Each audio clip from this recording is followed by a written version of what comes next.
Welcome to the Microsoft Ads Training Kit Chapter 40. How to add callout extension. In this video tutorial, we are going to take a look at how to add callout extension, step by step. So let's get started. So from our Microsoft Ads dashboard, select all campaigns and then select campaigns.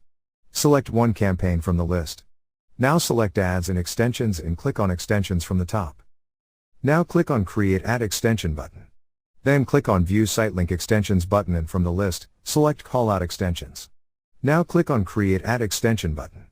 Now click on this Add New Callout Extension link, here enter your callout text, then we have selected Days and Hours options, click on it. Here you need to enter more details. Let's enter your callout text as order now, click on this small info button to get more information about it.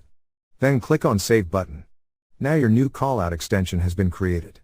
So this is how you can add callout extension. Thank you for watching.